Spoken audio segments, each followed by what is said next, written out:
नमस्कार मित्रों, मैं हूं अशोक वर्मा। भरोसे का नाम ही है टीवी20 न्यूज, जो रोज उपलब्ध कराता है ताजा तरीन खबरें। देश और प्रदेश की तमाम अहम खबरों के साथ आइए नजर डालते हैं इस खबर पर।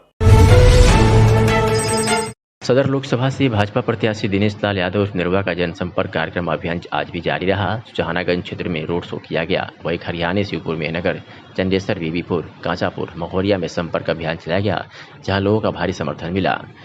वहीं परदेसी मोड़ के पास एक यादव परिवार के 15 साल के बच्चे की हत्या के मामले में शोकाकुल परिवार से भी दिनेश लाल यादव उर्फ निरहुआ मिले और उन्हें आश्वासन दिया इस मामले में त्वरित कार्रवाई की जाएगी।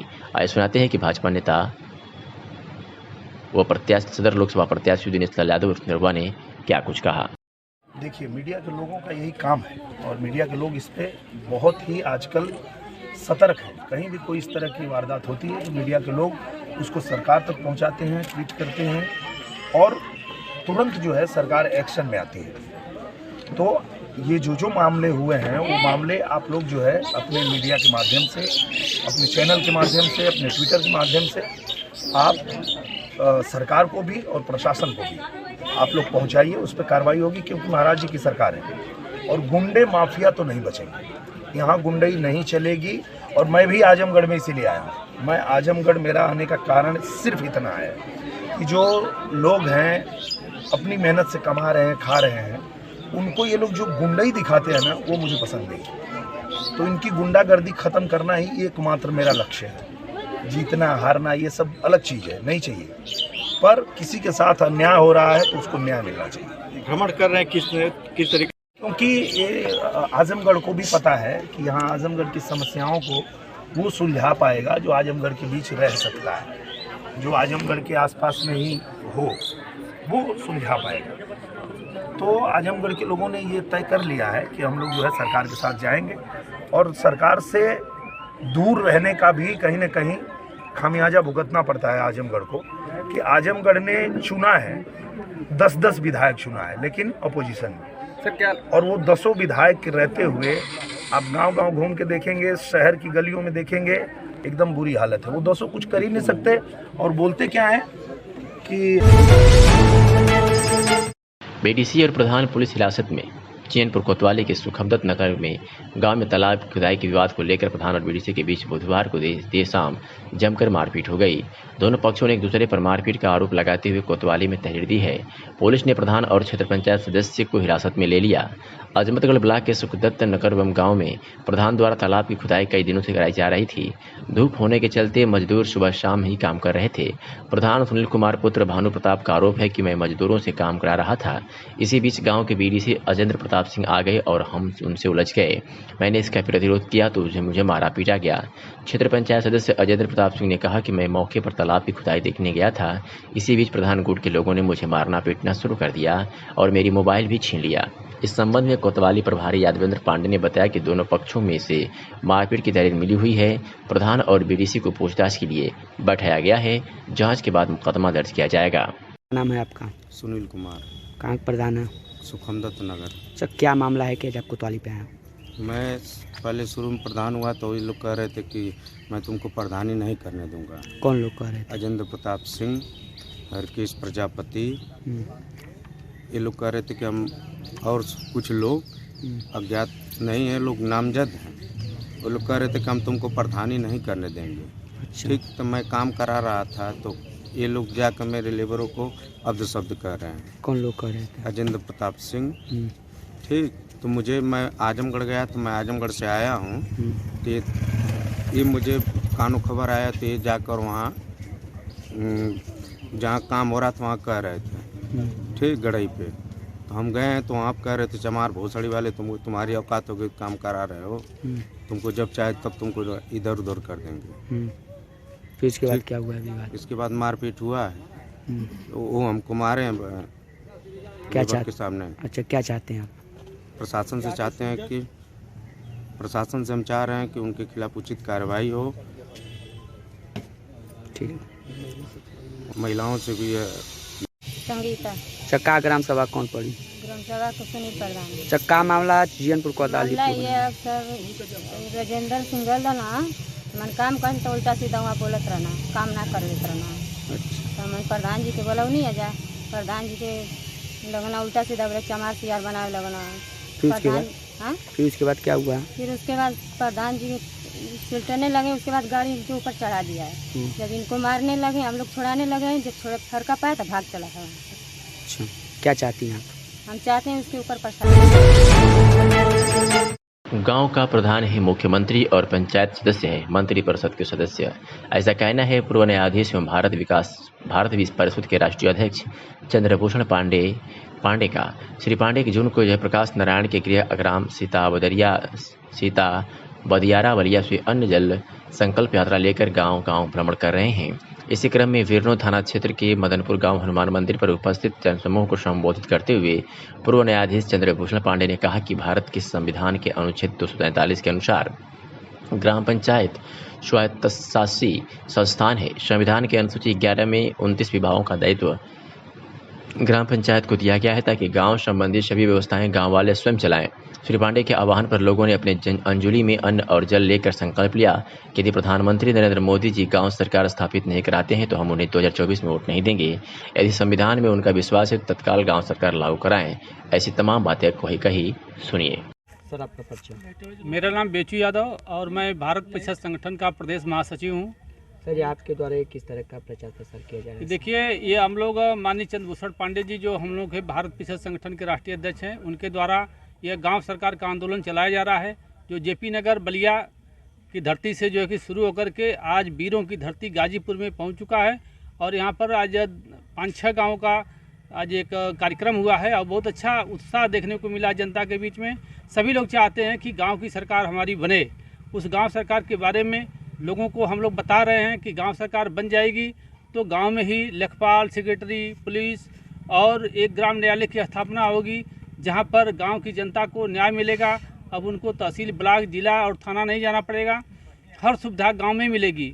तो जनता यह बातें सुन करके और संविधान के अधिकार को जान करके बहुत ही उत्साहित हो रही है और अन्न जल संकल्प भी ले रही है कि हम अगर देश के प्रधानमंत्री माननीय मोदी जी अगर गांव सरकार को लागू नहीं करते हैं तो आने वाले लोकसभा चुनाव में 2024 को फिर हम लोग मोदी जी को वोट नहीं करेंगे। यह भी संकल्प जनता ले रही है। इसलिए गांव सरकार लागू करे, यह सरकार से हम लोग भी निवेदन करते हैं कि इसको गांव सरकार को लागू करें। सर, आपका परिचय? मेरा नाम चंद्रभूषण पांडे है। मैं न्यायाधीश रहा हूँ, नैतिक पार्टी और भारत परिषद का राष्ट्रीय अध्यक्ष हूँ, राष्ट्रीय पंचायती राज ग्राम प्रधान संगठन का भी राष्ट्रीय अध्यक्ष हूँ। सर, आपके द्वारा ये प्रचार प्रसार किया जा रहा है, किस तरह का प्रचार प्रसार किया जा रहा है? ये जो है गांव सरकार बनाने के लिए अन्न जल संकल्प अभियान हम लोगों ने चला रखा है। इसकी शुरुआत जयप्रकाश नगर जो जयप्रकाश जयप्रकाश नारायण के गांव से हम लोगों ने जेपी नगर से शुरू किया। और इस अभियान के अंतर्गत हम लोगों को बता रहे हैं कि जो ग्राम पंचायत की जो व्यवस्था है वो वास्तव में गांव सरकार की व्यवस्था है। जैसे केंद्र सरकार होते हैं, राज्य सरकार होते हैं, उसी तरह संविधान ने ग्राम पंचायतों को सरकार की तरह से काम करने के अधिकार दिए हैं।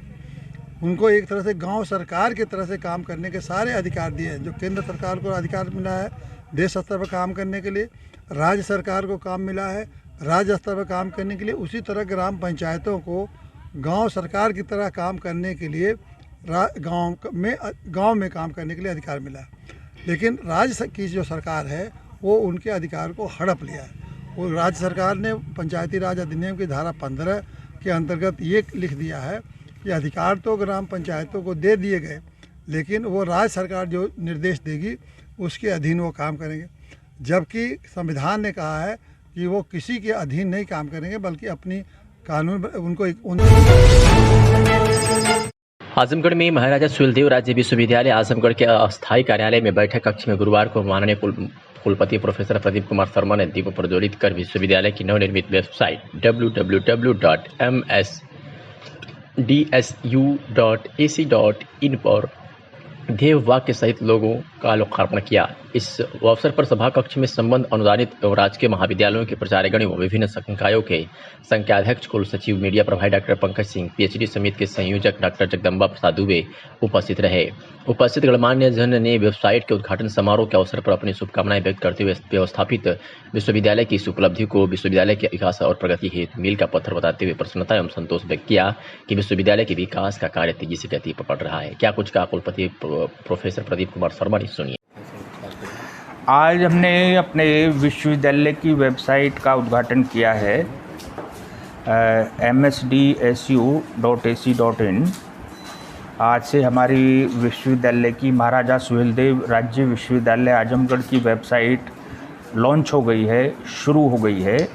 अब सारी सूचना विश्वविद्यालय से संबंधित जो भी है वो विश्वविद्यालय की वेबसाइट पर उपलब्ध होगी।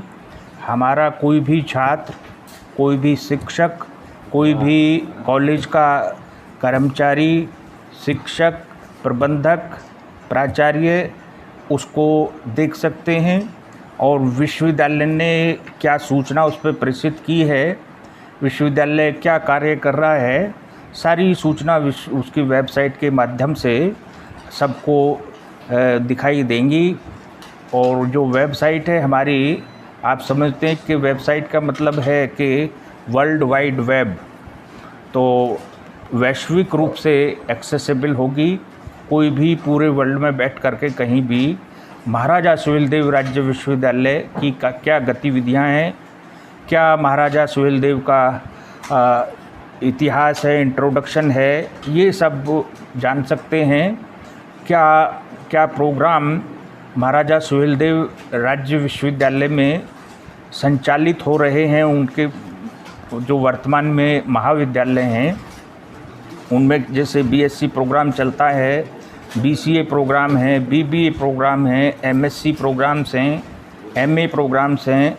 बाहर कोई भी इवन कितनी भी दूर बैठा कोई बच्चा चाहता है कि मुझे आजमगढ़ में एडमिशन लेना है किसी महाविद्यालय में या विश्वविद्यालय में, तो वो कहीं से भी बैठकर वहाँ से अप्लाई कर सकता है।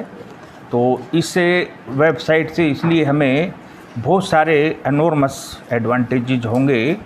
इवन मीडिया और इवन सरकार कोई भी वेबसाइट को देख सकता है और विश्वविद्यालय के बारे में जानकारी प्राप्त कर सकता है। विश्वविद्यालय का लोगो का भी उद्घाटन किया है। लोगो विश्वविद्यालय के होम पेज पर ही ऊपर डला हुआ है और लोगो जो है विश्वविद्यालय का वो सेल्फ स्पीकिंग है। उसको देखने से ही स्पष्ट हो जाता है कि महाराजा सुहेलदेव विश्वविद्यालय का क्या उद्देश्य है, क्या उसका लक्ष्य है। उस पर जो वाक्य लिखा हुआ है वो उसका ध्येय वाक्य है, ये आपका ज्ञानम संस्कृति विकासश्च परमो ध्येय, मीन्स ज्ञान संस्कृति जैसे आपकी भारतीय संस्कृति, विकास हमारा परम ध्येय है।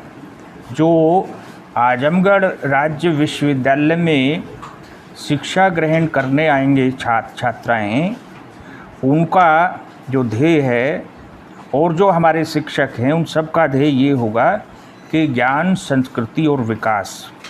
और यदि ये तीनों स्ट्रॉन्ग हैं, इन तीनों में हमारा शिक्षक और हमारा स्टूडेंट बिल्कुल मजबूत है, स्ट्रॉन्ग है, तो निश्चित रूप से हम अच्छे राष्ट्र की, अच्छे विश्व की कल्पना कर सकते हैं।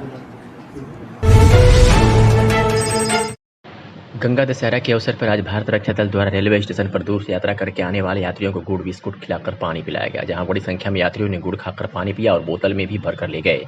इस कार्यक्रम का नेतृत्व कर रहे भारत रक्षा दल के प्रदेश अध्यक्ष हरकेश विक्रम श्रीवास्तव ने कहा कि हमारी प्राचीन परंपरा और संस्कृति रही है कि लोगों, खासतौर से पथिकों को पानी भोजन की व्यवस्था समाज के लोग करते रहे हैं, इसीलिए हर धर्म में दान आदि को अनिवार्य कर दिया गया है। इसी सबको समझते हुए भारत रक्षा दल द्वारा वर्ष भर विभिन्न अवसरों पर इस तरह की सेवा की जाती है। आज भी हम लोग उसी क्रम में निःशुल्क जलपान करा रहे हैं। आज हम लोगों को बहुत खुशी हुई है कि लगभग 2000 लोगों ने गुड़ भेली और बिस्किट खाकर पानी पिया और मुस्कुराते हुए अपने गंतव्य को गए। इस अवसर पर संगठन के कार्यकर्ताओं ने लोगों से अनुरोध किया कि आप सभी लोग अपनी सामर्थ्य व क्षमता के अनुसार सामाजिक जिम्मेदारी को निभाएं। घर जाकर पशु पक्षियों के लिए दाना पानी अनिवार्य रूप से रखें। लोगों ने इस अनुरोध को बड़ी गर्मजोशी से स्वीकार किया और बोले कि बिल्कुल हम लोग ऐसा करेंगे। का नाम कार्यक्रम के अंत में कार्यकर्ताओं ने वहां के कूड़े को भी साफ किया। आज के अभियान में प्रमुख रूप से रवि प्रकाश, सुनील वर्मा, राजन अस्थाना सहित तमाम लोग मौजूद रहे।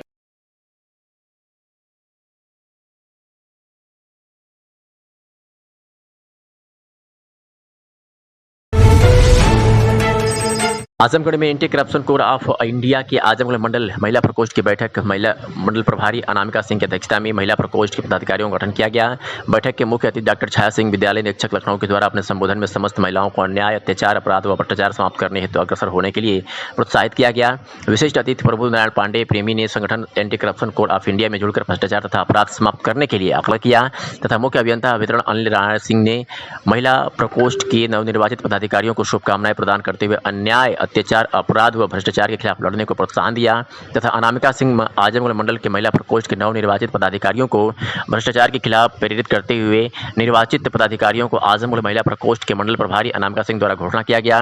बैठक की समाप्ति पर संगठन anti corruption core of India के राष्ट्रीय अध्यक्ष पंडित कमलेश ओझा द्वारा महिला प्रकोष्ठ के पदाधिकारियों को धरातल से भ्रष्टाचार समूल समाप्त करने हेतु प्रोत्साहित करते हुए अंकित कुमार ओझा राष्ट्रीय महासचिव श्री संजय पांडे मीडिया प्रभारी मंडल आजमगढ़ के मनोबल को ऊंचा किया। निम्न महिला पदाधिकारियों को निर्वाचित किया गया: अनिता द्विवेदी, अनिता सिंह महामंत्री, सोनी अग्रवाल मंत्री, पूनम श्रीवास्तव संयोजक, कुसुम सिंह, सीमा अग्रवाल, कामिनी सिंह संयोजक, सीमा सिंह सदस्य, आरती गिरी सदस्य सहित तमाम लोग मौजूद रहे। जनपदों में हमारी संगठन कार्य कर रहे हैं और पूरे देश में मानिए तो 14-15 प्रदेशों में हमारा संगठन कार्य कर रहा है। अपना परिचय दे दीजिए, क्या नाम है आपका? किस तरह कार्य कर रहा है? ये संगठन यानी भ्रष्टाचार को समाप्त करने के लिए, भ्रष्टाचार तथा अपराध जहाँ से पनप रहा है उसको हम देखते हैं कहाँ से पनप रहा है और उसी को विनाश करने रोकने के लिए कि पनपेना जो विकसित हुआ वो भी कम हो, इस तरह से वो भी कार्य करते हैं। साक्ष्यों के आधार पर जो भी होता, चाहे अधिकारी हो, चाहे कर्मचारी हो, चाहे समाज के लोग हैं, मैं उनको दबाने का काम करता हूँ कि आप इस काम को न करें और सबको न्याय मिलता रहे, अन्याय किसी के साथ न हो। इसकी मांग मैंने माननीय योगी जी से और माननीय नरेंद्र मोदी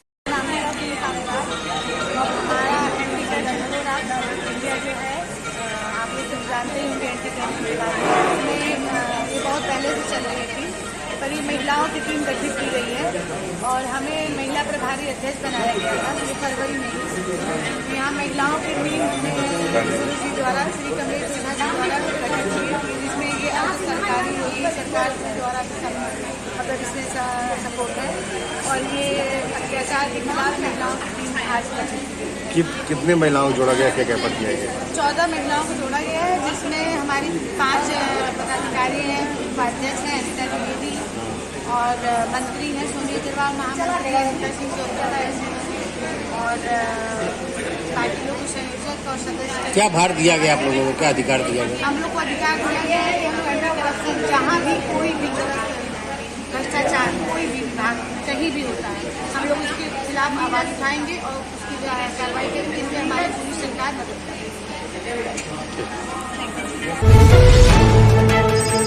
आजमगढ़ लोकसभा 69 के मध्यावधि चुनाव में जैसे जैसे समय नजदीक आ रहा है, चुनाव और दिलचस्प होता जा रहा है। एक तरफ जहां भारतीय जनता पार्टी ने निरहुआ को प्रत्याशी घोषित किया है, तो इस समाजवादी पार्टी ने काफी जद्दोजहद के बाद परिवार के धर्मेंद्र यादव को प्रत्याशी बनाया गया है। तो वही बहुजन समाज पार्टी की तरफ से शाह आलम उर्फ गुड्डू जमाली अपनी दावेदारी सुनिश्चित कर रहे हैं। इस मौके पर एक्सक्लूसिव बातचीत के दौरान गुड्डू जमाली ने हाल ही में अपनी गलती को पहली बार कबूल किया है। उन्हें बहुजन समाज पार्टी को छोड़कर नहीं जाना चाहिए था। भावनाओं और तेज राहों में आकर उनका यह फैसला गलत रहा, लेकिन वह AIMIM के द्वारा उनका साथ देना भी उनकी सराहना करने से पीछे नहीं हटे। खास बातचीत के दौरान गुड्डू जमाली ने और क्या कुछ कहा, सुनिए। परम आदरणीय बाबा साहब भीमराव अम्बेडकर और बहुजन समाज पार्टी के संस्थापक मानवर काशीराम जी को अपनी श्रद्धांजलि अर्पित करता हूँ। और उसके बाद साथियों, आज इस चौपाल में यहाँ कोई भाषणबाजी तो होनी नहीं है, लेकिन लोगों ने कहा तो मैंने अपील करने के लिए मैं खड़ा हो गया हूँ अपने बड़े भाई डॉक्टर विजय साहब के आदेश पे। और सभी सम्मानित साथियों का धन्यवाद देता हूँ, उनको नमस्कार करता हूँ, जय भीम करता हूँ। दोस्तों, कहना है कि 23 जून को ताली यार क्या बजा रहे ताली? अच्छा 23 जून को जो है वो चुनाव, आप जानते हैं कि वोट पड़ना है, बाई इलेक्शन हो रहा है और हम बहुजन समाज पार्टी के प्रत्याशी हैं, आपके भाई हैं, बेटे हैं, इसी ज़मीन के हैं। आपको बचाने की ज़रूरत नहीं है, कम और बेश सारे लोग मुझसे परिचित हैं, तो क्या परिचय दूँ कि मेरी अच्छाइयों। चुनाव के बाद फिर वो नहीं दिखते हैं, चुनाव के बाद फिर उनको खोजिए। इससे पहले भी जो सांसद थे हमारे, इनके भाई साहब अखिलेश जी, यहाँ पे गुमशुदा का पोस्टर भी लगा था कि हमारे सांसद, मतलब मैं ये सब बातें आज नहीं कहना चाहता।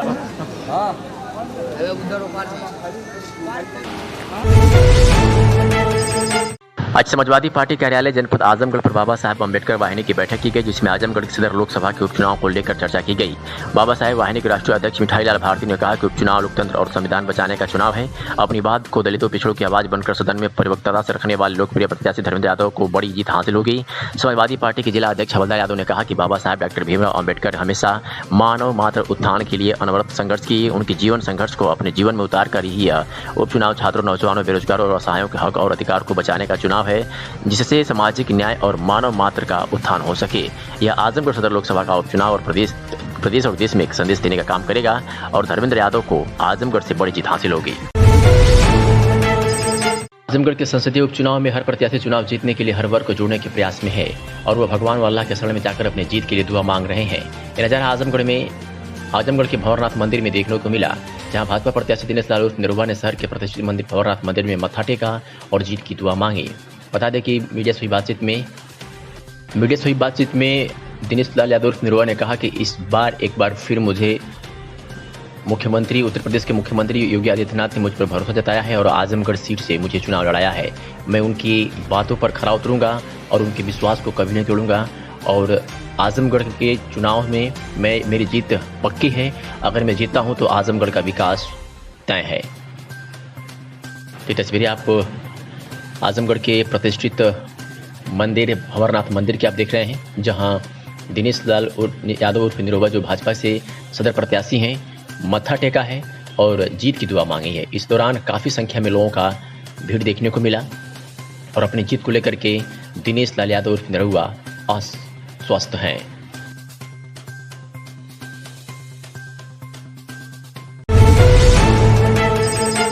आजमगढ़ में भारतीय सुहेलदेव पार्टी के राष्ट्रीय अध्यक्ष ओम प्रकाश राजभर आज आजमगढ़ में अपने कार्यकर्ताओं के साथ मीटिंग कर अपने अलायंस पार्टी समाजवादी पार्टी के प्रत्याशी को मजबूत करने के लिए कार्यकर्ताओं से समाजवादी पार्टी के प्रत्याशी को जिताने के लिए अपना निर्देश जारी किया। इस मौके पर ओम प्रकाश राजभर ने एक्सक्लूसिव बातचीत के दौरान बताया कि उन्हें कोई नाराजगी नहीं है, उन्हें हिस्सेदारी मात्र 6 विधायकों की है, इसलिए ना तो वह राज्यसभा के लिए और ना ही MLC के लिए दावेदारी करते हैं और ना ही वो अखिलेश यादव से इसके लिए उम्मीद भी रखते हैं। उनका कहना है कि गठबंधन के साथ ही रहे महान दल के नारे जाने यार आने से सरकार पर कोई फर्क नहीं पड़ता। इस तरह की समस्याएं में चर्चाएं आती हैं, हम उन्हें मना लेंगे। तमाम इस तरह की बातें कही, सुनिए। देखिए, हम लोग बूथ स्तर पर अपनी टीम तैयार है, फिर उसको जो चुनाव बीता है फिर उनको जागृत करना है। सिर्फ हमारी फौज 24 घंटा लड़ाई के लिए तैयार रहती है, बस सिर्फ उनको थोड़ा सा हवा देने की ज़रूरत होती है। और आप देख रहे हैं कि हम लोग जिस दिन से सूचना जारी हुई है, हम लोग अपने काम में लगे हैं।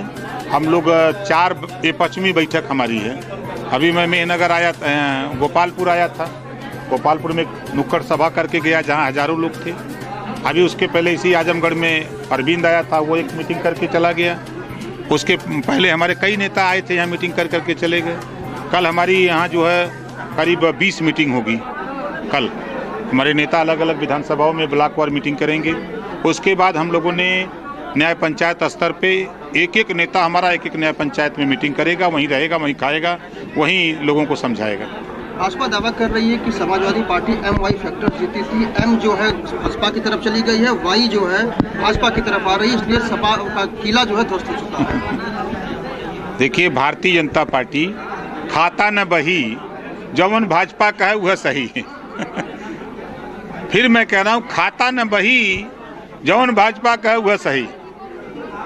आर जुटल है, 10 सीटियाँ हार गई यहीं आजमगढ़ में न। जब आर इधर आ गल तब फेल हो गल सब। बगल में अंबेडकर नगर देखिए, बगल में गाजीपुर देखिए, बलिया देखिए, मऊ देखिए, देवरिया देखिए। ओम प्रकाश राजभर पूर्वांचल में बड़ी ताकत के साथ समाजवादी पार्टी के साथ खड़ा हुआ है। गठबंधन हुआ तो माना जा रहा था बहुत बड़ा गठबंधन, बहुत मजबूत गठबंधन है और उत्तर प्रदेश में सरकार बनेगी, लेकिन सरकार नहीं बन सका और धीरे धीरे गठबंधन के लोग गठबंधन से दूरी बना रहे हैं। क्या कारण? कहाँ दूरी बना रहे हैं? अरे भैया, बड़ी चर्चा सुने शिवपाल जी जा रहे हैं और आजम खां जी, और देख रहे हैं कि शिवपाल जी, आजम खां जी अभी राज्यसभा के चुनाव में एक साथ लोग थे। अभी फिर चुनाव हो जाएगा, देखिए सब लोग एकजुट हो जाएंगे। अखिलेश यादव के ऊपर भाजपा के नेताओं का कहना लगातार वो वंशवाद की राजनीति करते हैं। भाजपा के नेताओं का कहना कि उनको यादव जब लड़ाना होता आजमगढ़ से तो सैफई परिवार से। क्या पूर्वांचल में कोई और यादव नहीं है क्या? ये बात गाजियाबाद से सिर्फ राजनाथ सिंह का बेटा ही चुनाव क्यों लड़ता है? गाजियाबाद से वहाँ वंशवाद नहीं दिखाई देता है। अमित शाह जी का बेटा बीसीसीआई का अध्यक्ष बनेगा, वहाँ जातिवाद नहीं दिखाई देता है। भारतीय जनता पार्टी के पास दो चश्मा एक है, लेकिन दोनों शीशे में दो पावर से देखते हैं। एक तरफ अखिलेश की तरफ देखते हैं, एक तरफ दिखाइया नहीं देता है। वही चीज तो वहाँ बीमारी है। कहाँ वंशवाद नहीं है? किस पार्टी में नहीं है? कोई पार्टी बता दीजिए हमको। और पूर्वांचल में नेता लड़ने के लिए तो तैयार हैं, कहाँ नहीं नेता, कहाँ नहीं है? जब गुजरात से आकर के बनारस में मोदी जी प्रधानमंत्री बन सकते हैं तो बनारस में नेता नहीं है, तो क्या मैनपुरी से अब धर्मेंद्र यादव आकर के आजमगढ़ एमएलए एमपी नहीं बन सकते हैं? ये तो सिर्फ भारतीय जनता पार्टी का ये प्रोपोगंडा फैलाते हैं। ये लोग अपनी बात मनवाने की बात करते हैं, और जो असली मुद्दे हैं, जातिवार जनगणना, बिहार में अगर उनके अलायंस का मुख्यमंत्री नीतीश जी घोषणा कर दिए, कैबिनेट में लाने जा रहे हैं कि जातिवार जनगणना कराएंगे, तो यूपी में जातिवार जनगणना पे नहीं बोलेंगे, प्रदेश में एक समान अनिवार्य और फ्री शिक्षा पे नहीं बोलेंगे, गरीबों का इलाज फ्री करने पर नहीं बोलेंगे, 69,000 शिक्षक भर्ती में पिछड़े दलित का हिस्सा लूटा गया उस पर नहीं बोलेंगे, ये प्रदेश में बेरोजगारी पैदा हो रही है, रोजगार कैसे मुहैया हो इस पे नहीं बोलेंगे। खाली वंशवाद, हिंदू मुसलमान, भारत पाकिस्तान, यही बोलेंगे। हिंदू बना करके हिंदुओं का हिस्सा लूट रही है भाजपा। 1700 थाने हैं उत्तर प्रदेश में। है हिम्मत किसी भारतीय जनता पार्टी के पिछड़े नेता जो कह रहे हैं वंशवाद की और जातिवाद की बात करने वाले, है किसी पिछड़े दलित नेता की हिम्मत कि 1700 थाने में हिस्सेदारी मांग लें, 75 जिले 18 कमिश्नरी में हिस्सेदारी मांग लें? है औकात? जबान खुलेगी, जबान काट ली जाएगी वहाँ। ये है कुवत उनकी। कानपुर हिंसा में जिस तरह हयात का नाम, कौन दोषी है, क्या कमजोरी थी? कानपुर दंगा में जिन्होंने आग लगाई उसके खिलाफ तो मुकदमा नहीं लिखा, उसकी गिरफ्तारी तो नहीं हुई। सबसे बड़ा दोषी तो वो है जिन्होंने आग उगला था, जिसकी वजह से आग लगी, उसकी गिरफ्तारी क्यों नहीं हो रही है? क्योंकि भारतीय जनता पार्टी के वो नेता है, इस नाते उसके खिलाफ कार्रवाई नहीं होगी। जो भारतीय जनता पार्टी का नेता नहीं होगा उसके खिलाफ कार्रवाई होगी। ये सिर्फ हिंदू मुसलमान के नाम पर प्रदेश में आग लगाई जा रही है। वोट तो चाहिए लेकिन आग लगा के। आप दावा कर रहे हैं चाचा भतीजे एक है, अभी स्टार प्रचारकों की सूची जारी हुई, समाजवादी पार्टी से विधायक है शिवपाल जी, उनका नाम सूची में नहीं है। हमारी पार्टी में तो कोई स्टार प्रचारकों की सूची जारी नहीं हुई, क्या कहेंगे? अभी बीच बीच में अखिलेश जी को डोज देते रहते हैं। अभी आपने कहा कि हम किसी से नहीं डरते, अखिलेश जी भी होते हैं, हक की बात होती है तो देखिए, हम धरती पर किसी से नहीं डरते, सिर्फ डरते हैं तो ऊपर वाले से। मैं फिर कह रहा हूँ, धरती पर किसी से नहीं डरता हूँ, सिर्फ ऊपर वाले से। हक के लिए, अधिकार के लिए, सम्मान के लिए निकला हूँ और लड़ूंगा। नेता से न लड़ी तो कैसे मिली? क्या बीच में अगर आपको ऐसा लगेगा कि अखिलेश भी अगर अधिकारों के साथ नहीं खड़े तो उनका भी बगावत करेंगे आप? कैसे न खड़ा हुई हैं, जबरी हाथ पकड़ के खड़ा करा दे ना।